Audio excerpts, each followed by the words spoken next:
আজ আমরা বেরিয়ে পড়লাম আরেকটি নতুন ভিডিও নিয়ে। আমরা পৌঁছেছি গোপীবল্লভপুরে রাধা গোবিন্দ মন্দিরে।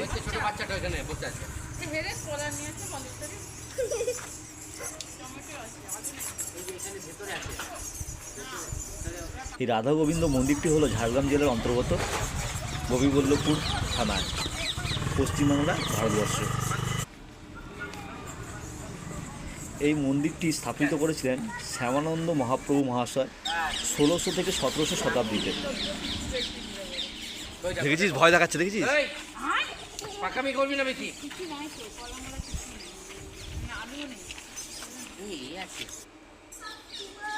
এই মন্দিরটি অনেকে গুপ্ত বৃন্দাবন নামেও জেনে থাকে বা পরিচিত। চলুন যাই, আমরা মন্দিরের ভেতরে প্রবেশ করি।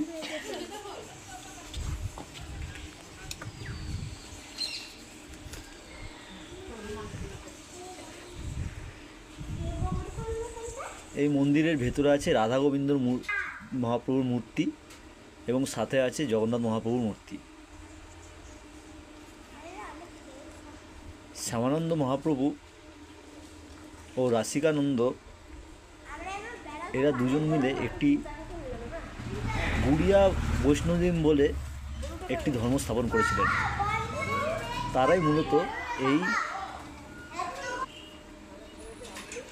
মন্দিরে এসে পুজো পাঠ অর্চনা করেন। এই মন্দিরের মেন উৎসব হলো রথযাত্রা, স্নানযাত্রা, দোলযাত্রা ইত্যাদি। এটি খুব পুরনো মন্দির। স্থাপিত দেখলে আপনারা বুঝতে পারবেন এই কালাকুর্য সেই 1600-1700 শতাব্দীর আগেকার।